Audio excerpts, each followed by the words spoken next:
This episode of the ZuLoo Poodcast is sponsored by ZuLoo Inc., a benefit corporation dedicated to the goal of universal access to toilets, hygiene, clean water and sanitation through the power of social enterprise. Learn more at ZuLoo.com.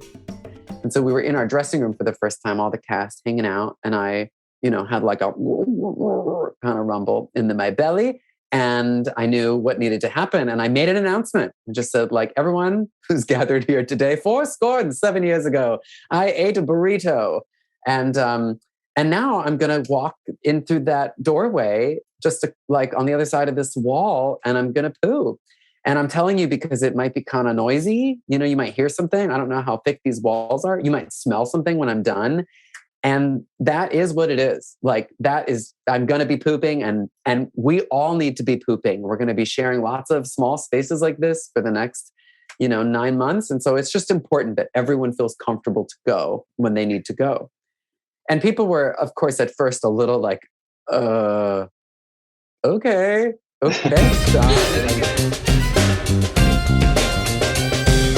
Welcome to the ZuLoo Poodcast, where we talk all things poop, toilets, and sanitation. Through insightful news, impact stories, and quirky humour, we aim to discuss and highlight the critical role toilets play in whisking poop out of our lives, the impact toilets have, or lack thereof, in the health and wellness of humanity, and what ZuLoo is doing to help solve the current global sanitation crisis. Hey everybody, welcome back to the ZuLoo Poodcast. We're excited to have you on listening or watching wherever you're tuning in from for this week's episode. We had an awesome opportunity to interview Shawn Shafner, the founder of the Poop Project. So you'll hear an interview with him. And he just published his book, Know Your... Can we show this? Yeah. Okay, we just can't say it. Yeah. Okay. Yeah. We're trying to keep this a little bit PG for you listeners. So we're excited to listen to his episode, but first we'll hop into our regular news minute and some snap polls. Maybe we'll see what Darren cooked up for us today. Well, since we have Quinn back, Mr. Hollywood himself. We're here. Welcome back. I couldn't resist commenting on the Johnny Depp Amber Heard trial, which just concluded. Good. And I'm sure you guys were all watching it. Oh, yeah. I mean, it's hard to miss. You had it on 24 hours. It was on for a month and a half. It's hard to miss. Yeah. So, I thought we had to comment on the one of the critical pieces of evidence in the trial, as you probably know, was the infamous poop in the bed incident. Uh-oh. I'm clueless. Wait. I just tuned in every once in a while to the TikTok videos, Oh my God. You didn't hear about this? No. I don't know this. So you'll inform me. And, by the time... add it to my list quick. All right. And, we're shooting this. Okay. At the trial, Johnny Depp won. So... Okay. I did hear that. Yeah. Actually, it was kind of they did award her some damages, $2 million in damages, but he got 15. So he nets 13. Yeah. Pretty good. And I'd imagine that she doesn't have any money at this point, so that $2 million would probably just go. The lawyers take half 15. Of it, so not bad, But what is this poop story? Here we go.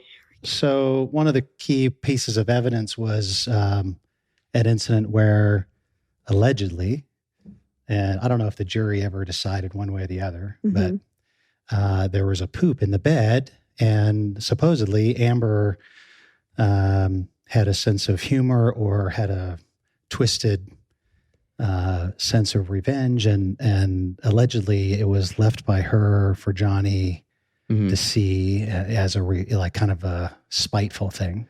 And she tried to say, no, it was and then she tries to blame it on the dog, Boo Boo, their dog Boo Boo. Oh no, their dog's name is Boo Boo.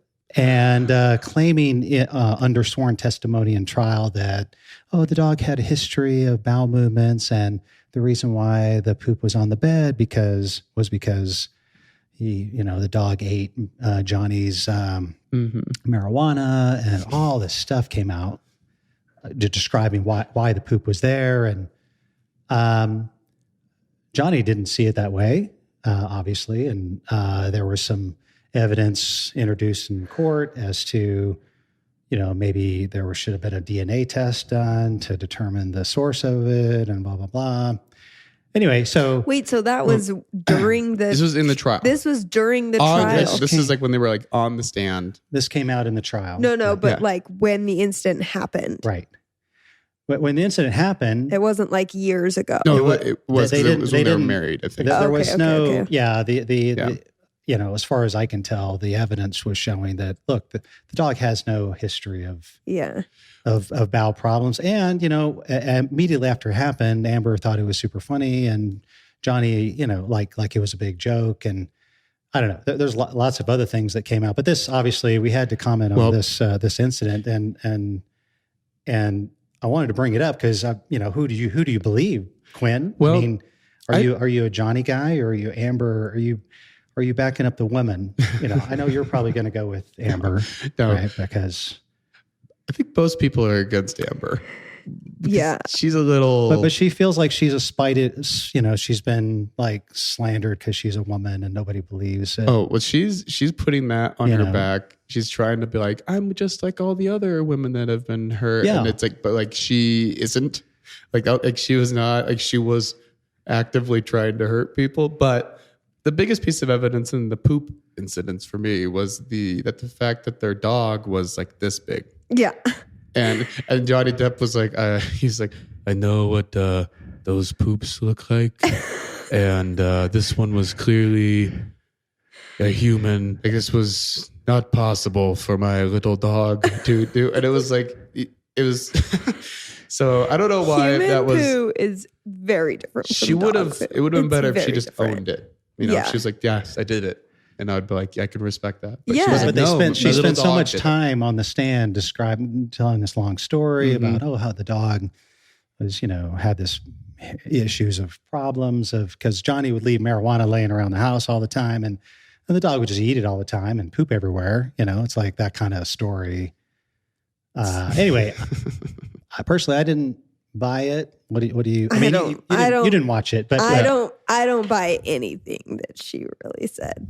Yeah, I'm a woman that supports women, but I am also a woman that does not support liars, and I don't think that there's a lot of truth, especially lying about poop. That's like a serious topic. Mm-hmm. Yeah, it's take some responsibility for your own crap. Hey, look at that. Hey, that was, life lessons by Kelsey. Wow, I think we could put that on a t-shirt. Yeah. Take responsibility for your own crap. And with a little Johnny Depp, little doggy, little boo-boo. I don't know what kind of dog, but it was a little dog. I know it's a little dog. I know it's not a big dog. Yeah. A big dog, big dogs do a lot of things, but a little pup. I mean, also, you just know. I've stepped in human poop in another country before, in a jungle, and it was I knew instantly. You knew instantly. Yeah. It's not a mystery. But yeah, it's a fun case. You know? Well, she might. I mean, again, not saying one way or the other whether she did or didn't. Nobody knows. Nobody knows. But she did. And we'll never know. But lose. Do you think she got to be pretty upset, right? Or maybe have a pretty crazy sense of humor to say, okay, Johnny, I'm going to show you, how upset I am, or I'm just going to, I don't know how you'd stand on a bed and do that. It'd be hard to actually pull that off without I don't know. I'd probably fall off the bed. After going to all the raves and stuff I go to, I'm not as bewildered by what people are able to do with their poo. Okay, it's pretty stunning to see where people are able to do it, and so it's plausible that she could have pulled it off. So for me, her squatting on a bed, I'm like, of course you do that. Yeah, you could probably do that. Good dexterity. Yeah. Anyway, if any of our viewers have their own opinions, please email us and let us know. Maybe we'll talk about it again. Likely not. We'll probably move on. If you want us to go through the court deposition page by page, we could do a whole episode of play by play and stop and comment. We could do a whole thing about that. But, man. Anyway, it's called Poopgate, and we'll put a link to this article. And it's in the news if you type in Poopgate. Yeah, you either come up with these kind of stories, or President Biden's visit to the Vatican. Those kind of come up. Yeah. Poopgate. They're trying to coin this these, but who claims Poopgate? You know, that's the big question. Circling back though, just for our viewers, if you didn't know that it was unsanitary to poop on a bed, I'm just gonna say it for you. Don't do that. We discourage it. We discourage that. You're trying to defame your famous husband. Yeah. For millions of dollars. Maybe consider it. Yeah. But if you care about your own health and maybe the health of others. But if you're going to do it, have a bull mastiff at home. Don't do it if you have a Yorkie. Look at the animals. Good case for yourself. At home. Yeah. Yeah. Yeah. And how embarrassing for Boo Boo to get blamed for it. I know. Good boy Boo Boo. I mean, little innocent. He should have a lawsuit. Defamation of character. You could totally have a case there. Yeah. Slander the dog. I mean, 100 years from now, dogs will have rights too, and you can't just blame it on the dog. Doesn't work like that. Well, it's been a good visitation. I think we ought to jump into our interview, listening to our interview with Shawn. With Shawn. Yeah, let's tune in with Shawn. Shawn. Well, Shawn, welcome to the ZuLoo Poodcast. We're super excited to be able to chat with you today and get to know a little bit more about the Poop Project and hear what you've been up to. I know we touched bases a few months ago when we met on a Zoom call. But what have you been up to since then?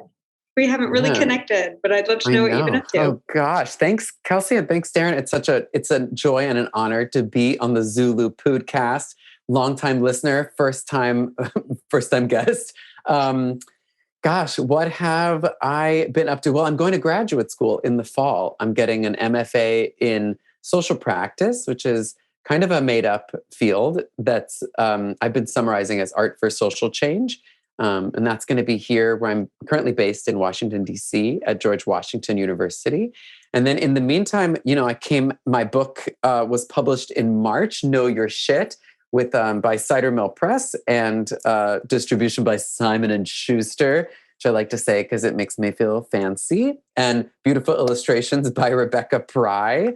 So that's great. You can find it on stores at Barnes & Noble. We were just featured, the Poop Project was just featured in a case study by AARP about restroom deserts, which many of us are familiar with food deserts, the idea that in certain areas, particularly lower income areas, there are little access to fresh fruits and vegetables. But many of us exist in cities that are restroom deserts, where particularly in urban environments, there's little access to a toilet for the folks who are generally out and about, trying to do their shopping, eating at different restaurants, enjoying city life. So that can be especially problematic, not just for tourists, but also for anyone who works out of a food truck or a car or a cart, anyone who doesn't have a home to go back to or a workplace to pee and poo, wash their face, do all the things that we all do in the bathroom. So it's been that. And we just finished a 3-show run with a local arts organization here in DC called Rhizome, where we did a showing in March of our documentary film Flush. And then in April, my ritual theater piece, Assume the Throne. And then in May, my sort of keynote presentation, How the Potty Trained Us, each one followed by a panel conversation with experts about local sanitation infrastructure following Flush, actually this unhoused and larger public toilet situation after Assume the Throne, and global sanitation in May. So I started out being like, well, we haven't been doing very much, but now that I'm talking, it seems like I can't stop. It's diarrhea of the mouth over here. It's been busy. Yeah. It's been so busy. Wow. That is a lot. Well, the good news is things like getting the book published, I didn't have to do it. Like I wrote the book, but it's one of the amazing things about any sort of process is like I wrote this book I think I turned the text in at the end of July of last year, so from there until when it actually hit store shelves in March was mostly a waiting game. I mean, some reviewing, some note-taking, some looking at edits or illustrations, but mostly just like, getting excited, trying to promote things like that. AARP, similarly, like they just found us and featured the case study. So I didn't have to do anything. That's my favorite sort of acclaim is just showing up. I love it. But I think that's super cool though, Shawn, because like the Poop Project is out there, right? And I'm wondering if you can tell our listeners a little bit more about the conception of the Poop Project and a little bit more about what it is, because it's a big deal to us. But I think there's a lot of people who, if you're familiar with it, and a lot of people who haven't maybe heard of it quite yet. Yeah, of course, of course. Well, the Poop Project is an arts and education organization to stimulate creative conversation about sustainable sanitation for the person, planet, and world community. So that's a lot of fancy words that I've said many thousands of times. And essentially it means, we're out there trying to normalize the do that everyone does. And all the different spheres in which that goes. There are many organizations who are working on global sanitation, like ZuLoo, and doing wonderful work in that sector. There are other, and this is an intersection potentially, but other folks who really work in ecological sanitation and investigating what are the technologies that we can use that maybe exist when our water-based infrastructure fails, or when we're looking for more progressive options that are less resource intensive. There are other toilet issues that are out there, ranging from access for the unhoused, as we've been talking about, or for folks with non-normative genders, or let's just say like toilets that work for all bodies. And in general, we all have a body that poos and have a society that sort of pretends that's not the case or deals awkwardly with this fact. And the Poop Project tries to break through that taboo by creating documentary film, as you heard, theater, the book. We had a podcast called Flush for 3 years that is since retired. We're happy to pass the mantle on to others in the space. And other educational organizations, educational engagements, I do a lot of talks at universities and all sorts of community events, but really about breaking wind and breaking the ice around this taboo topic to really change the culture. I like to think we're not working on the technology, but we're working on the heart and mind, so that when that technology becomes available, people are actually ready to say yes to it. So yeah, that's a bit about, and the Poop Project started in 2010. And basically because I was a shameful shitter, as Dave Prager calls it in his book, Poop Culture. I was a kid who didn't want to poo outside the home, if at all, often, holding it in, even inside the home, became very chronically constipated. It was a very uncomfortable and sometimes messy situation. And as I became, moved past that and into adulthood, started to be like, what was that strange thing that happened to me as a kid? Why did I have such a weird relationship with poo and cause myself so much physiological and emotional distress? And I got a book called The History of Shit by Dominique Laporte. I'm looking at it right now, and began to read that. And then Dave Prager's Poop Culture, Rose George's book that I know you all have been promoting. And really this and many more books helped to open my eyes to how the shame I had felt as a kid was not really mine. It was the society's shame that I had internalized in a really intense way. And so at the same time, I was on tour with a Nickelodeon show called The Backyardigans, and was in the dressing rooms for the first time out of town. Like, we'd rehearsed the show in New York, and then we were in York, Pennsylvania, working out all the kinks, getting ready to take it out on the road, which we did for about 9 months. And so we were in our dressing room for the first time, all the cast hanging out, and I had like a kind of rumble in my belly. And I knew what needed to happen. And I made an announcement. I just said, like, everyone who's gathered here today, 7 years ago, I ate a burrito. And now I'm going to walk in through that doorway, just like on the other side of this wall, and I'm going to poo. And I'm telling you, because it might be kind of noisy. You might hear something. I don't know how thick these walls are. You might smell something when I'm done. And that is what it is. Like, I'm going to be pooping, and we all need to be pooping. We're going to be sharing lots of small spaces like this for the next, 9 months. And so it's just important that everyone feels comfortable to go when they need to go. And people were, of course, at first a little like, okay. Thanks, Shawn. I was going to ask, like, what was the reaction in the room? Yeah, there? Right. Like, if I wasn't already a slight outsider in the group, I was maybe a little bit more of one then. But I think ultimately people really turned around quite quickly and realized how important that was, that they too were carrying some of that shame, and that making this poop positive space helped everybody to feel better to go when they needed to go. And that combined with the research I was doing, which happened right after that, actually, really inspired me to understand that poop is power. And when we hide it away, like I did as a kid, when we're sort of holding on to our secret shame, then that's when it really festers and gets stinky and, becomes the big brown elephant in the room. But when we can just hold it out and be like, this is my shit, it's not pretty. It's like, it doesn't smell good, but this is it. This is real.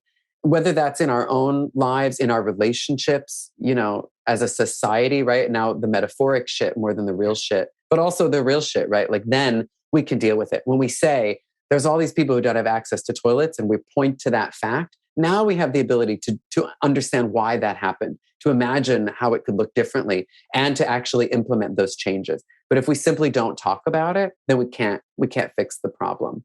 And that was the genesis of the Poop Project, was like, I got off tour and I thought, well, that was fun, but, didn't feel super meaningful. Like, how can I use my art to do something that has a little bit more impact? And it was really the combination of like my biography with realizing what a giant issue this was globally, environmentally, socially. And I just started from there making different things. Yeah.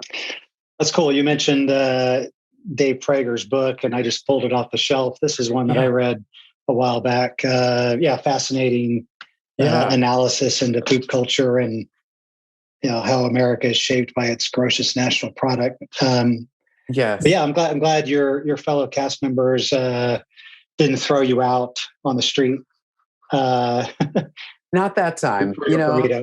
Yeah. Luckily, it wasn't up to them. It was up to the stage manager. Dave Prager, just by the way, and his book, which I highly recommend, and I think I have a few copies.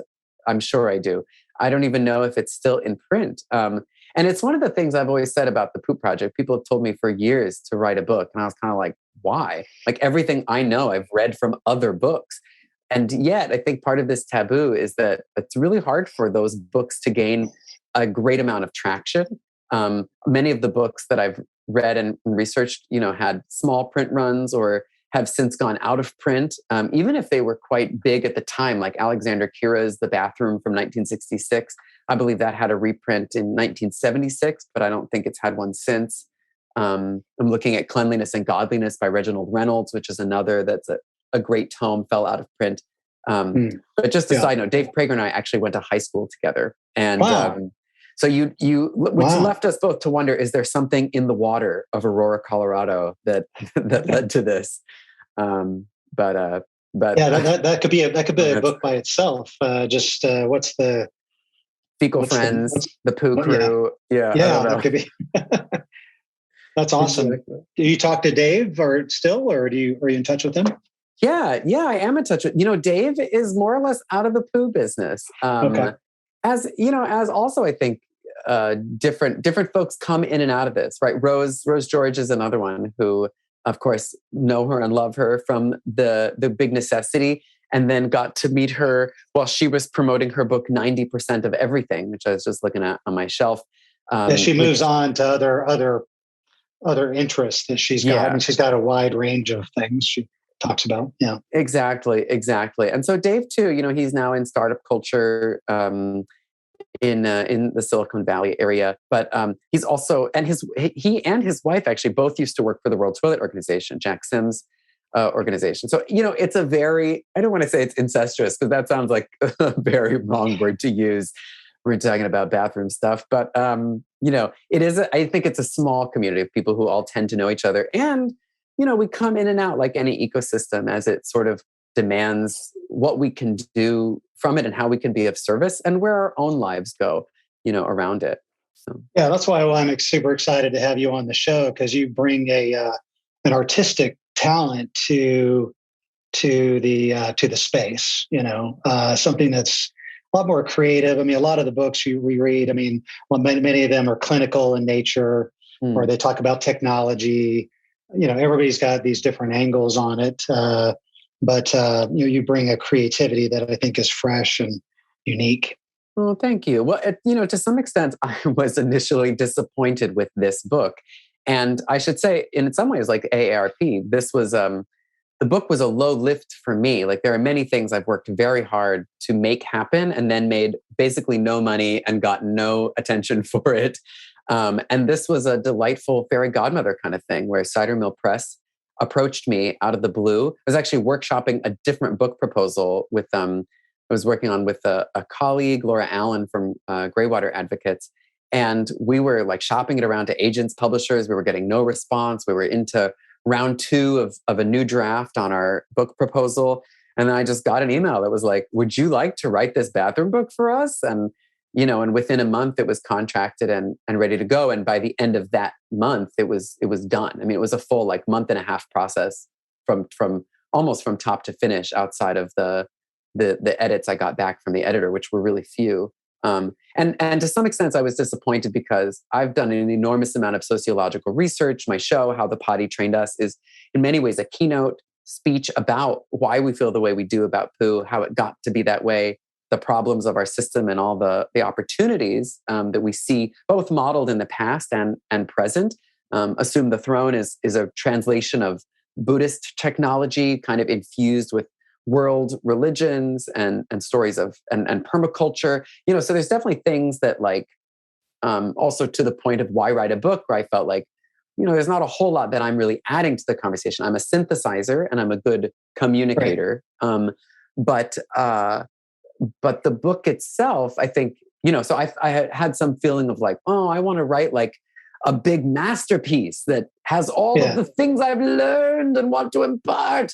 And I've since come to feel, a lot of fondness for the book, my minimum opus, as I like to call it, because, how many people are going to sit down and read a larger, longer book about poo? Like in to some extent, hopefully a lot, right? Like Lena Zeldovich's book, The Other Dark Matter, has done very well. Big Necessity has done very well. Chelsea Wald's Pipe Dreams has done very well. And, a book that is kind of like a put it on your toilet tank book for easy reading that you can finish in 2 hours has some advantages that hopefully will be borne out. No, I think in today's day and age, I think you've hit it on the head.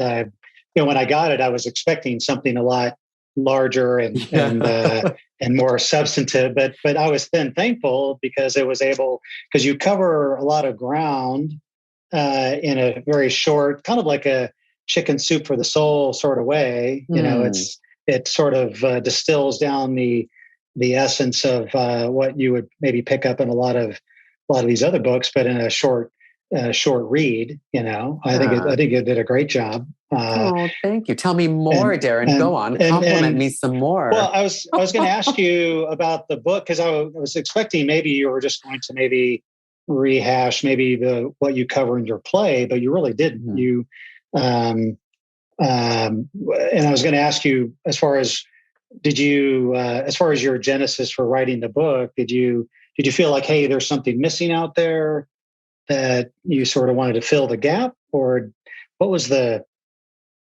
or was it just in your head? You had to get it out.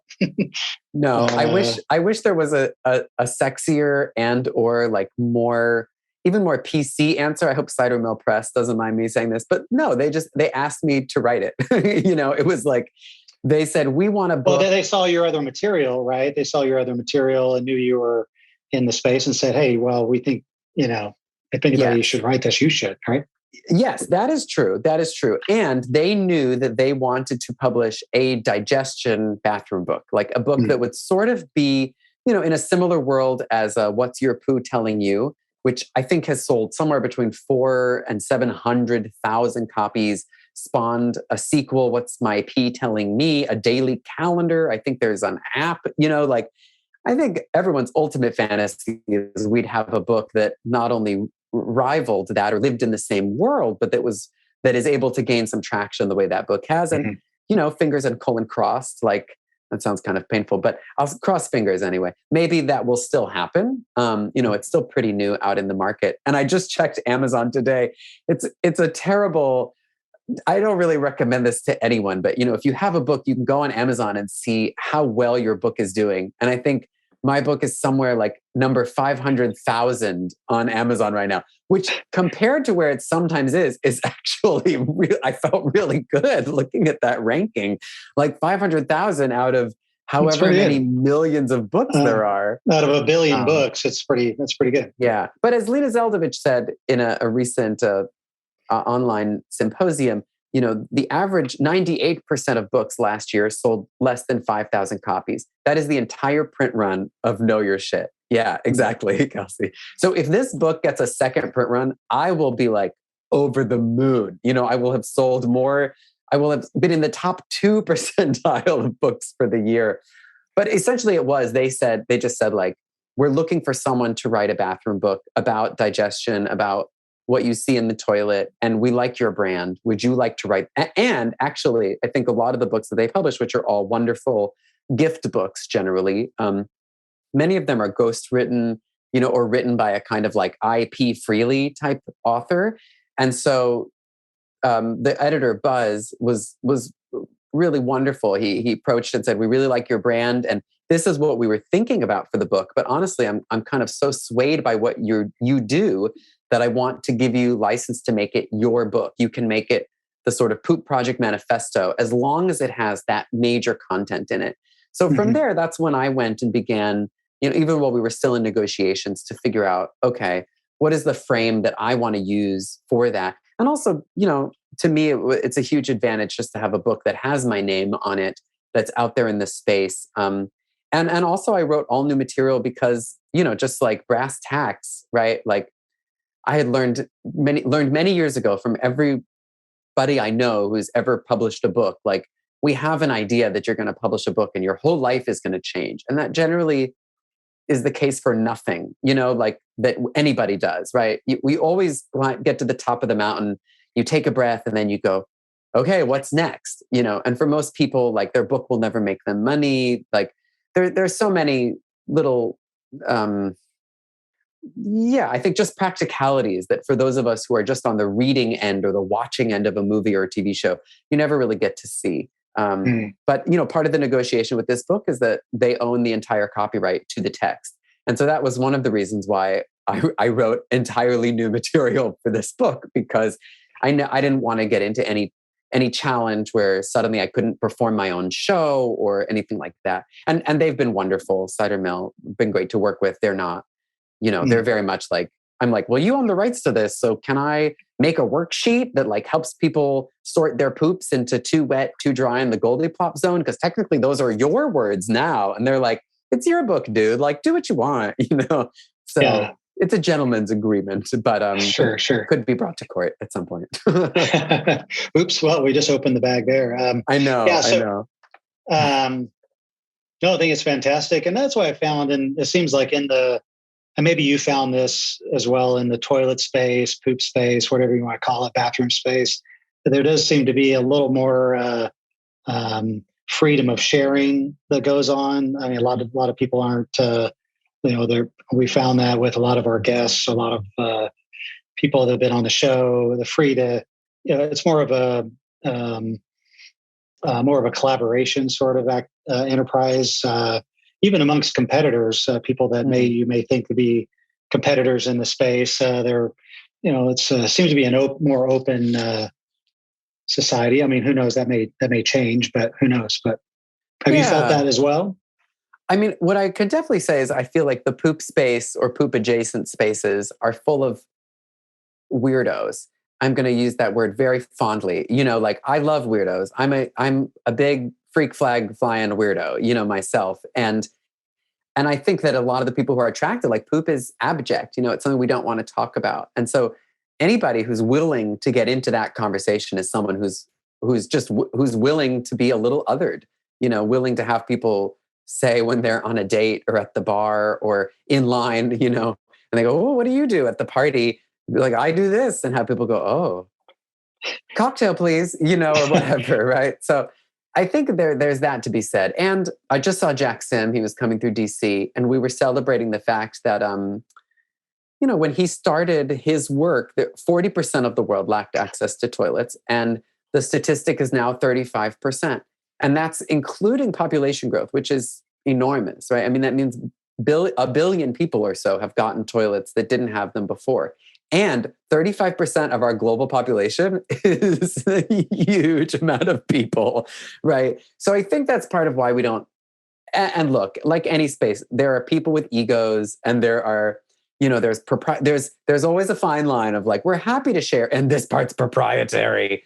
So I think, you'll find that in this sector, like anywhere. And there is also some truth to like, the market is so big that no one is going to provide, particularly in the global sanitation sphere. It's maybe a little different when you get into toilets for van life and campers and things like that, right? Or outdoor. I mean, I think there are smaller sectors where maybe it's more competitive. I'm not sure about that, but certainly in the global sanitation sector, like every country, every town in every country has its own particular gestalt that is going to require the technology that may come from inside that country, may come from outside that country, and then for sure the community knowledge that does come from within, the cultural relative understanding that comes from inside that particular community that can help to implement those toilets.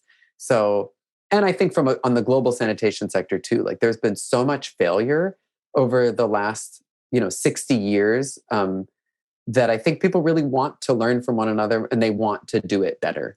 So yeah. But have you found the same? It sounds like that people are pretty open and sharing.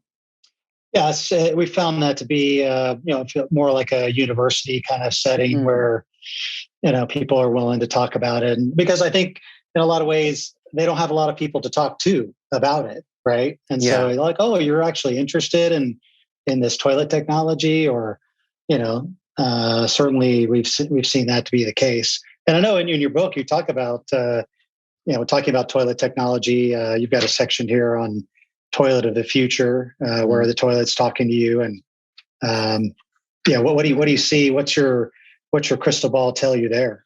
My crystal bowl, my porcelain crystal bowl. Well, I should also I feel like I should back up and say that Know Your Shit is really about, I mentioned the Goldie Plop zone, but it is a digestion book, essentially about how what you find in your toilet can help you to better fine-tune your body, what you eat, and also your social and emotional wellness. That what we see in the toilet is the end result of a long process, and that we can't, if you see something you don't like in the toilet, that's not really the place to fix it, right? You can't pour your Metamucil in the bowl and expect things to change.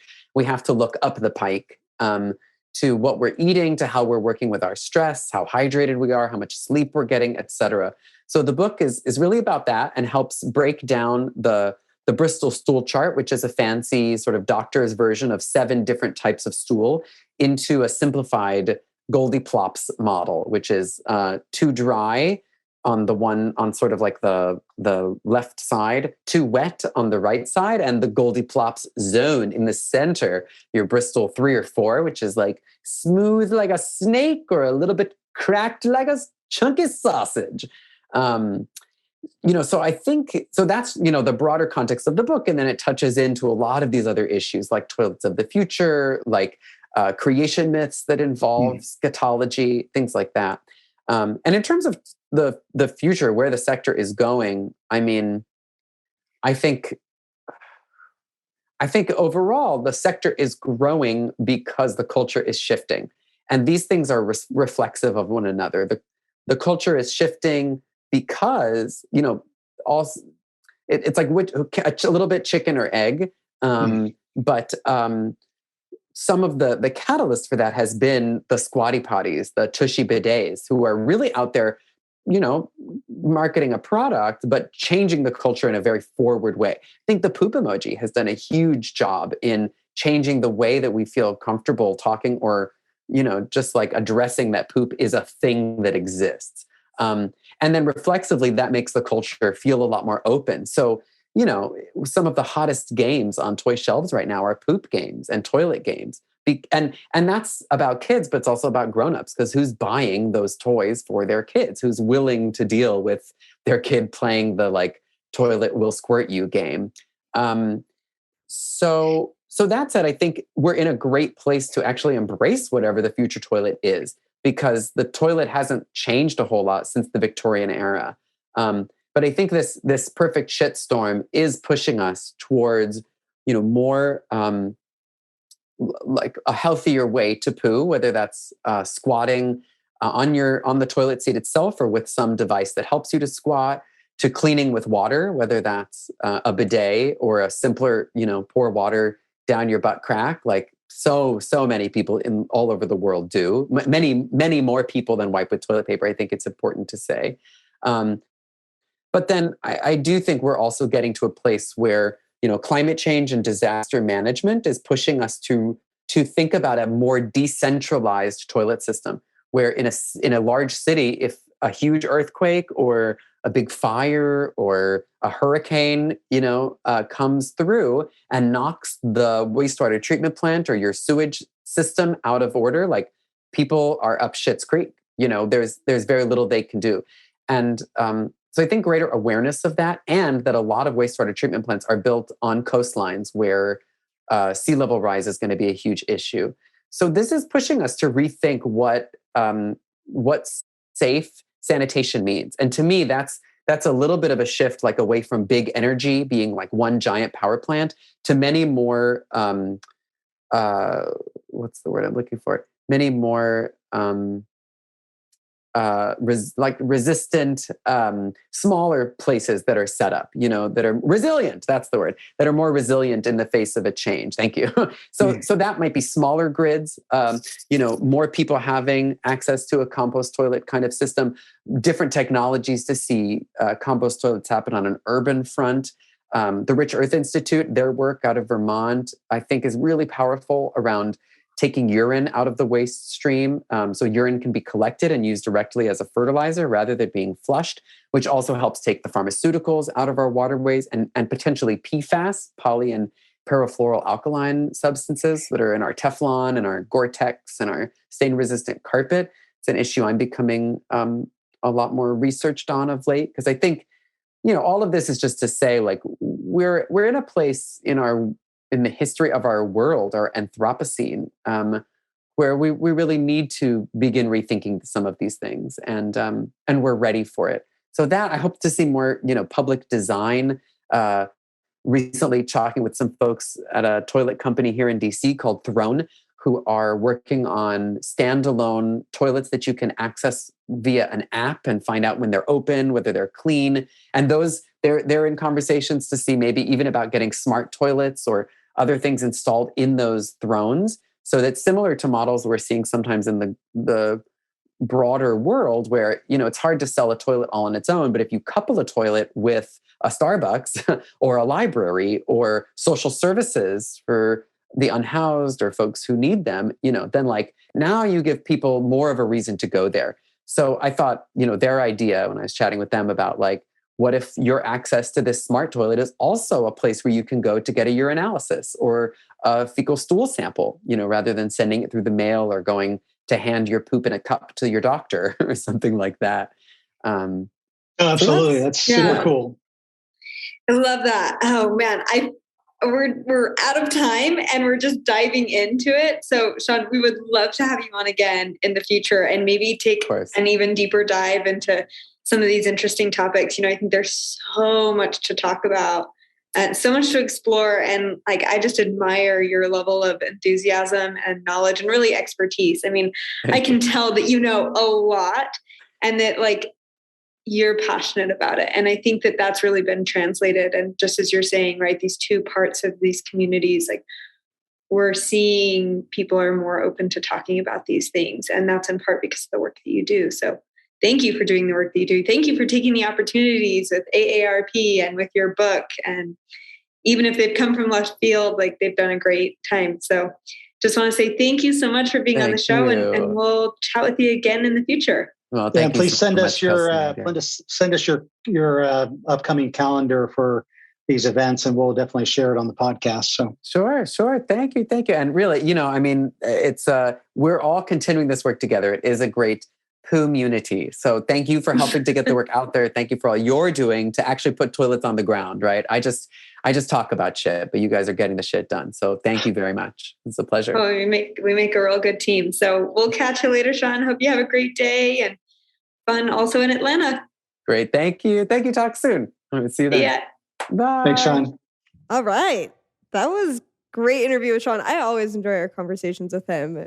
when he's we so get animated. to sort of like tag him down, he's got a busy schedule. I always think Quinn's pretty animated, but I'm not like him. He's on another level. He's like New York Broadway kind of got level. That DC. You're like LA cool, understated Hollywood type. For sure. Just like, but Shawn's all about, Broadway and theatrical production. I'm excited. I've never seen his show, but that's got to be something else. Yeah, I'm excited to see it. Yeah, Shawn's it sounds like he's just had a really, really busy couple of months. I mean, between publishing his book and then having it's an awesome book. Publicity. Yeah, we would recommend we would recommend it to you. We'll put a link to maybe or I guess he has it on his website, but also on Amazon. You can find it. Well, anywhere. Now that I'm reading the title, hold that up again. I feel like we should give this book to Amber Heard. We should send her a copy. Yeah. And just say, hey, just so, just maybe a copy for Boo Boo too. Yeah. And say, hey, there's a difference. Because they do have some diagrams in here. There we go. Of what your poop should look like. And if Boo Boo was ingesting marijuana, it would, maybe it would be like a type 7, but it was definitely not a type 1, the little pellets, right? It was somewhere in between. We don't really know. We didn't, the lawyers unfortunately didn't. They didn't show photos. We didn't get photos. We just had, testimony. So we're just kind of left to our own imagination. It is funny because it does. Shawn to it does stand. Sound like it's Shawn could have been an expert witness. Oh, should have subpoenaed him and said, "Hey, seriously, yeah." Amber might say mistrial. I'm on another trial, man. Let's get the poop expert in here because we knew that the jury's decision did come down to the poop, and they were like, "That's what flipped this case." Yeah, they were probably And all they could think of was just imagining Amber Heard with a giant log. And they were like, she did it. But if the poop expert came in. Seriously. I know. Yeah. Next thing you think, poop doesn't matter. Think of multi-million-dollar lawsuits. And sometimes it hinges on little things like that. So absolutely. Yeah. Well, we are grateful to Shawn. We'll link to his book and his website, all the projects he's got going on. And if you want to book him for an event, then we'll also include that link. He is an amazing performer, highly educated, as you heard, in the sanitation sector. So we'll see you again next week, but thanks for joining in this week. Thank you for listening to the ZuLoo Poodcast. Follow us on social media at our links in the show notes below. To learn more, visit our website, ZuLoo.org. If you liked the podcast, be sure to subscribe, like, and comment. For even more ZuLoo fun, send us an email with your toilet stories to podcast@zuloo.com for a chance to be featured on the podcast. This episode of the ZuLoo Poodcast is sponsored by ZuLoo Inc., a benefit corporation dedicated to the goal of universal access to toilets, hygiene, clean water, and sanitation through the power of social enterprise. Learn more at zuloo.com.